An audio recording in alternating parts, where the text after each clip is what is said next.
The famous baritone, Carolus Fonta, had hardly finished Dr. Faust's first appeal to the powers of darkness, when M. Furman Richard, who was sitting in the ghost's own chair, the front chair on the right, leaned over to his partner and asked him chaffingly, "Well, has the ghost whispered a word in your ear yet?"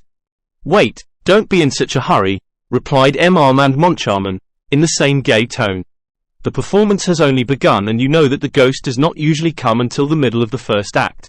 The first act passed without incident, which did not surprise Carlotta's friends, because Margarita does not sing in this act. As for the managers, they looked at each other, when the curtain fell. "That's one," said Moncharmin. "Yes, the ghost is late," said Furman Richard. "It's not a bad house," said Moncharmin, "for a house with a curse on it." M. Richard smiled and pointed to a fat, rather vulgar woman, dressed in black, sitting in a stall in the middle of the auditorium with a man in a broadcloth frock coat on either side of her. "Who on earth are those?" asked Moncharmin. "Those, my dear fellow, are my concierge, her husband and her brother." "Did you give them their tickets?" "I did. My concierge had never been to the opera. This is the first time, and, as she is now going to come every night, I wanted her to have a good seat, before spending her time showing other people to theirs." Moncharmin asked what he meant, and Richard answered that he had persuaded his concierge, in whom he had the greatest confidence, to come and take M. Sgiri's place. Yes, he would like to see if, with that woman instead of the old lunatic, Box 5 would continue to astonish the natives. "By the way," said Moncharmin, "you know that Mother Geary is going to lodge a complaint against you." "With whom? The ghost?" "The ghost." Moncharmin had almost forgotten him. However, that mysterious person did nothing to bring himself to the memory of the managers, and they were just saying so to each other for the second time, when the door of the box suddenly opened to admit the startled stage manager. "What's the matter?" they both asked, amazed at seeing him there at such a time. "It seems there's a plot got up by Christine Daaé's friends against Carlotta. Carlotta's furious." "What on earth?" said Richard, knitting his brows. But the curtain rose on the Kermesse scene, and Richard made a sign to the stage manager to go away. When the two were alone again, Moncharmin leaned over to Richard. "Then Daaé has friends?" he asked. "Yes, she has." "Whom?" Richard glanced across at a box on the grand tier containing no one but two men. "The Comte de Chagny?" "Yes, he spoke to me in her favor with such warmth that, if I had not known him to be Sorelli's friend." "Really? Really?" said Moncharmin. "And who is that pale young man beside him?" "That's his brother, the Viscount. He ought to be in his bed. He looks ill." The stage rang with gay song. "Red or white liquor? Coarse or fine? What can it matter? So we have wine?"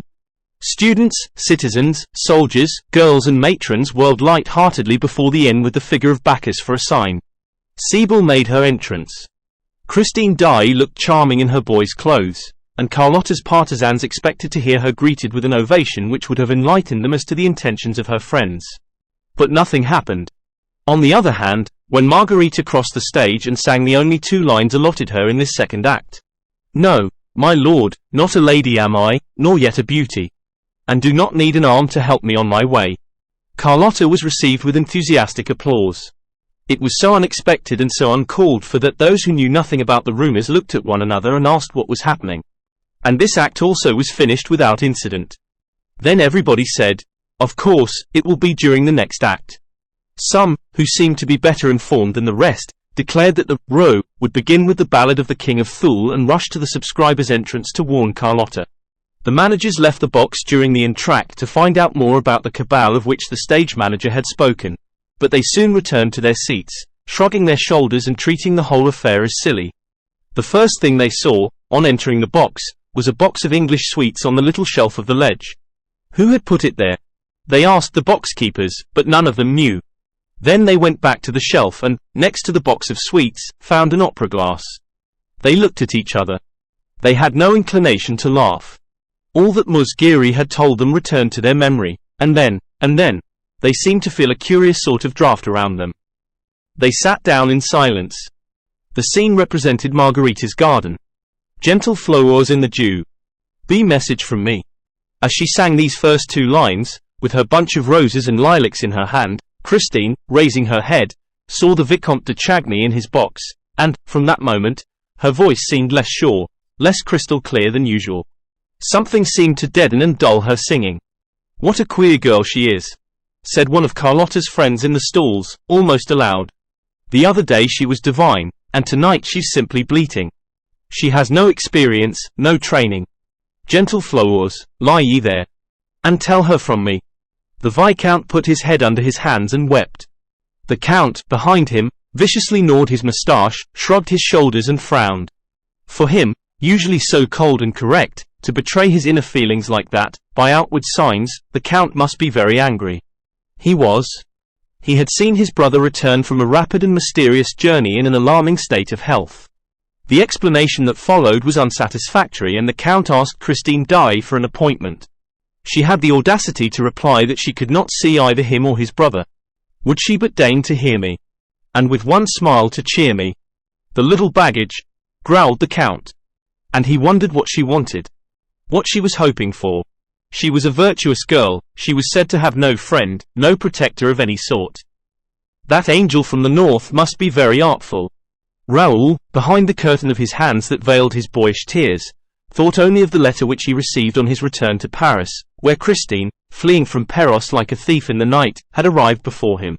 "My dear little playfellow, you must have the courage not to see me again, not to speak of me again. If you love me just a little, do this for me who will never forget you, my dear Raoul. My life depends upon it.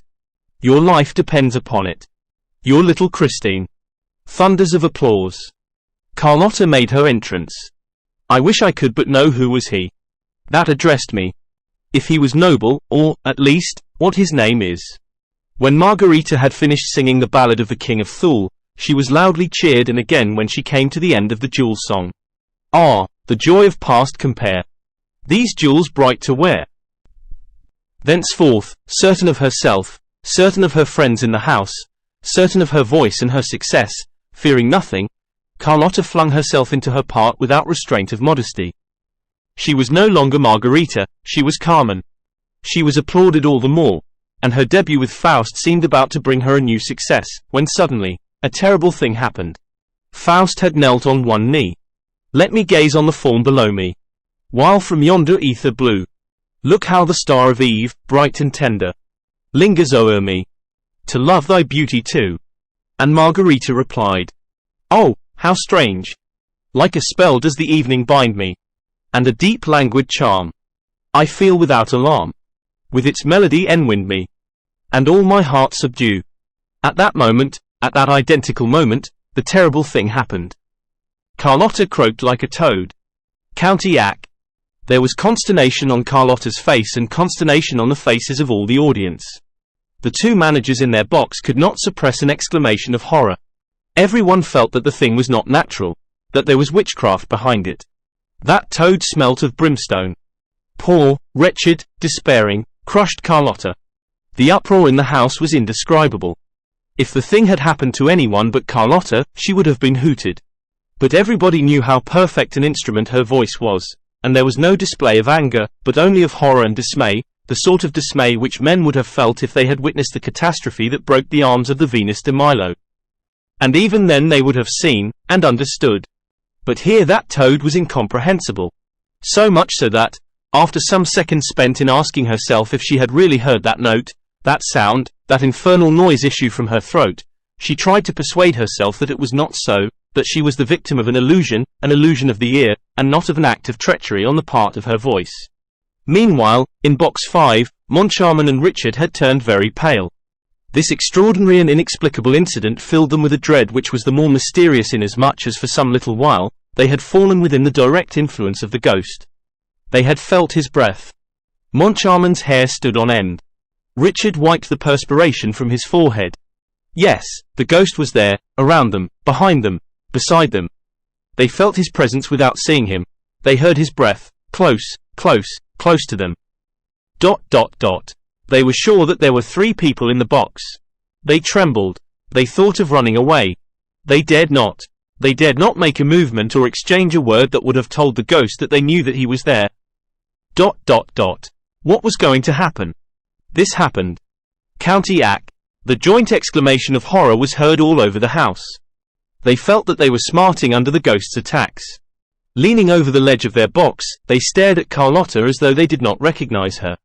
That infernal girl must have given the signal for some catastrophe. They were waiting for the catastrophe. The ghost had told them it would come.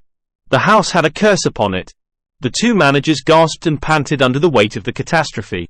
Richard's stifled voice was heard calling to Carlotta. "Well, go on." No, Carlotta did not go on. Bravely, heroically, she started afresh on the fatal line at the end of which the toad had appeared. An awful silence succeeded the uproar. Carlotta's voice alone once more filled the resounding house. "I feel without alarm." The audience also felt, but not without alarm. "I feel without alarm. I feel without alarm, County Ac. With its melody enwind me, County Ac. And all my heart sub, County Ac." The toad also had started afresh. The house broke into a wild tumult. The two managers collapsed in their chairs and dared not even turn round. They had not the strength. The ghost was chuckling behind their backs. And, at last, they distinctly heard his voice in their right ears, the impossible voice, the mouthless voice, saying, "She is singing tonight to bring the chandelier down." With one accord, they raised their eyes to the ceiling and uttered a terrible cry. The chandelier, the immense mass of the chandelier was slipping down, coming toward them, at the call of that fiendish voice.